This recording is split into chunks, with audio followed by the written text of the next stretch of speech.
यस पाठमा हामीले अमेजन भित्रको एकदमै निशुल्क स्रोत प्रयोग गरेर वास्तविक प्रोडक्ट आइडिया कसरी भेट्ने भनेर सिक्नेछौँ। यो स्रोत हो बेस्ट सेलर्स पेज। धेरैजसो सुरु गर्नेहरूले यो टुललाई बेवास्ता गर्छन्, तर यो अहिले ग्राहकहरूले वास्तवमै के किन्दैछन् भनेर बुझ्ने सबैभन्दा छिटो उपाय हो।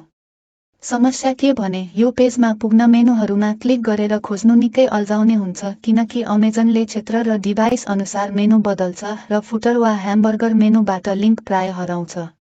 सबैभन्दा सजिलो र भरपर्दो तरिका भनेको ब्राउजरमा सिधा एड्रेस टाइप गर्नु हो, amazon.com/best-sellers/zgbs अनि .com लाई आफ्नो स्थानीय मार्केटप्लेस जस्तै युनाइटेड किङ्डम, इन्डिया, क्यानाडा वा अन्य देश अनुसार बदल्नुहोस्। यसरी सिधा जाने हो भने मेनुमा खोज नगरी नै तपाईँ लाइभ लिस्टमा पुग्नुहुन्छ। बेस्ट सेलर्स पेज प्रयोग गर्दा सुरु गर्नेहरूलाई धेरै फाइदा हुन्छ। यो निशुल्क छ, छिटो छ अनि अहिले तुरुन्त कन्भर्ट हुने भाषा शैली र फिचर सेट सिकाउँछ।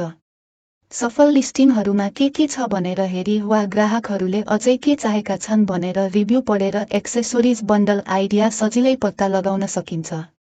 यसले रिसर्चबाट सर्टलिस्ट बनाउन लाग्ने समय पनि घटाउँछ, किनभने तपाईँ र्यान्डम ब्रेनस्टर्मिङ होइन, वास्तविक डिमान्डबाट काम गरिरहनुहुन्छ। तर केही चुनौतीहरू पनि छन्।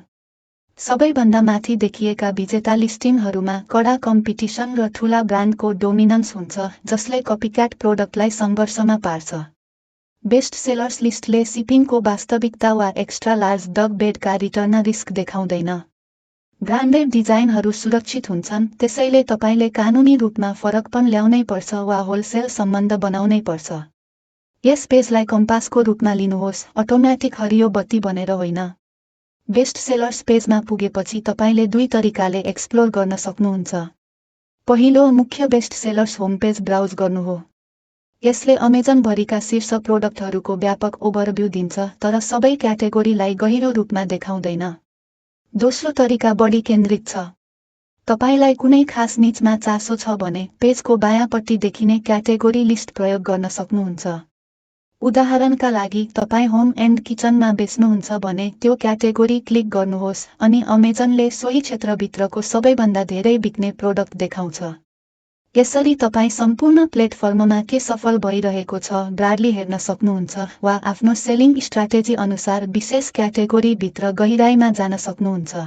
बेस्ट सेलर्स पेज महत्त्वपूर्ण हुनुको कारण के भने यसले बिक्रीको मोमेन्टम स्पष्ट देखाउँछ।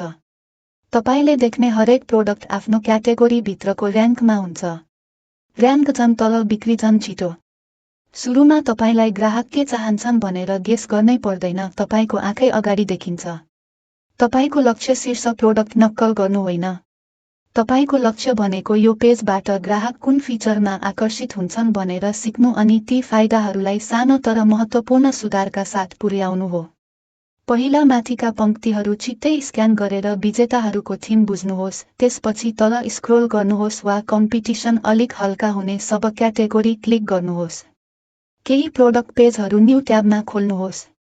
बुलेट पोइन्ट पढेर बारम्बार दोहोरिएका अनिवार्य फिचर सङ्कलन गर्नुहोस्। हालसालका रिभ्यूहरू स्किम गरेर रिपिटेड शिकायतको ढाँचा खोज्नुहोस्।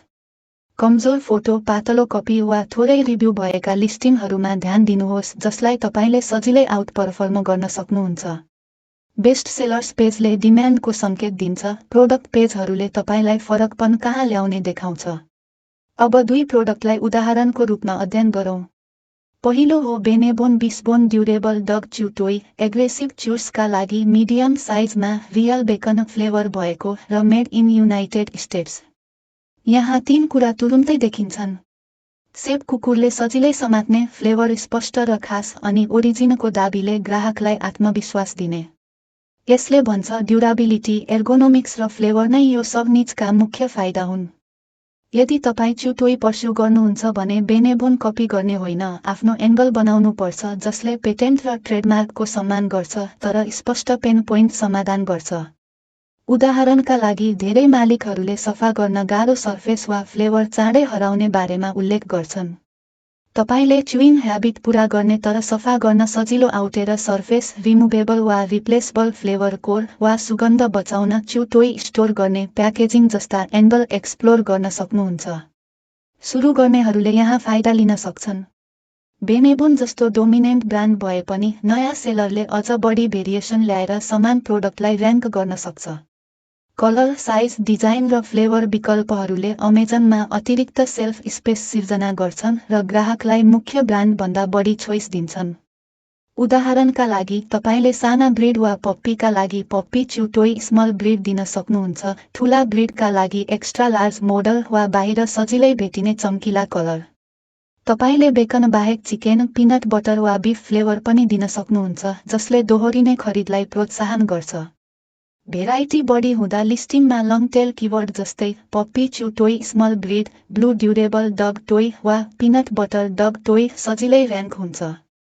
ग्राहकहरूलाई भेराइटी मन पर्छ, त्यसैले धेरै भेरिएसन भएको लिस्टिङ प्राय राम्रोसँग कन्भर्ट हुन्छ अनि उच्च कन्भर्जन रेट भनेको अमेजनको अल्गोरिदमका लागि शक्तिशाली र्याङ्किङ सिग्नल हो।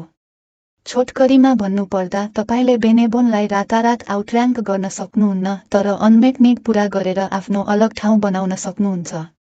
दोस्रो हो EHEYCIGA ओर्थोपेडिक dog bed, extra large डगका लागि 44x32 inch size, waterproof cover, memory foam र एग क्रेट फोम भएको, बोल्स्टर्ड साइड, नन स्लिप बटम अनि रिमुभेबल वासेबल कभर। यी फिचरहरू डग बेड विजेताहरूमा बारम्बार देखिन्छन्, जसले तपाईलाई बेसलाइन दिन्छ। ठूला र सिनियर डगका मालिकहरूलाई सपोर्ट, एक्सिडेन्टबाट प्रोटेक्सन, सजिलो बासिङ र चिक्किलो फ्लोरमा डग बेड स्थिर रहोस् भन्ने चाहिन्छ। रिभ्यूहरूमा प्राय स्यागिङ फोम, फेल हुने सिम वा जिपर, कपाल वा दुर्गन्ध अड्किने कभर अनि साइज मिसम्याचको बारेमा गुनासो हुन्छ। यदि तपाईँ यो लेन रोज्नुहुन्छ भने प्लानमा हायर डेन्सिटी फोम जसले सेप राख्छ, टियर रेसिस्टेन्ट फ्याब्रिक वा रिइन्फोर्समेन्ट भएको स्टिचिङ, कभर मुनि waterproof liner, chewing resistant zipper channel अनि क्रेट स्ट्यान्डर्ड अनुसारको साइज चार्ट समावेश गर्न सक्नुहुन्छ। यहाँ पनि सुरु गर्नेहरूको लागि अवसर छ। मूल सेलरले धेरै कलर र साइज दिन्छ, तर सबै सम्भावित भेरिएसन छैनन्। त्यसैले तपाईले खाली ठाउँ भरिदिन सक्नुहुन्छ।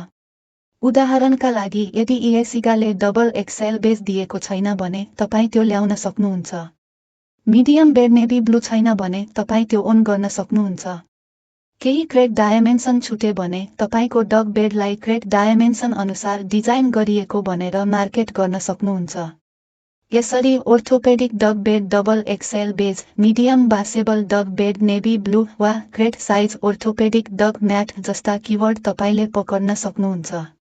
यी किवर्ड विशिष्ट छन्, पर्चेज इन्टेन्ट बलियो हुन्छ र मुख्य ब्रान्डसँग यी एक्ज्याक्ट भेरिएसन नभएकाले कम्पिटिसन कम हुन्छ।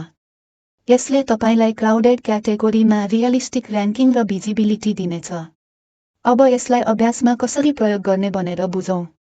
सिधा एड्रेसबाट पेजमा जानुहोस्। आफ्नो मार्केट प्लेस र क्याटेगोरी रोज्नुहोस्। विजेताहरू स्क्यान गर्नुहोस् अनि सब क्याटेगोरी र लिस्टको तलपट्टि गएर अझै सुधार गर्न सकिने मजबुत सेलर खोज्नुहोस्।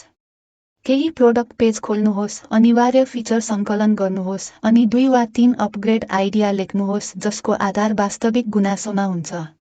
त्यसपछि आफ्नो बाटो रोज्नुहोस्।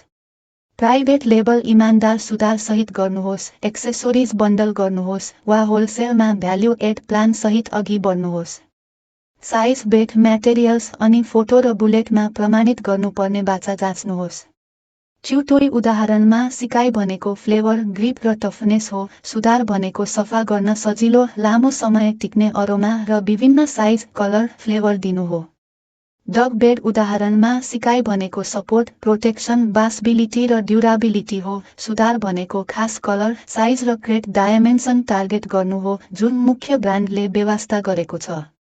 यस प्रक्रिया पछ्याएर तपाईले बेस्ट सेलर्स पेजलाई आफ्नो लाइभ मार्केट क्लासरुम बनाउन सक्नुहुन्छ।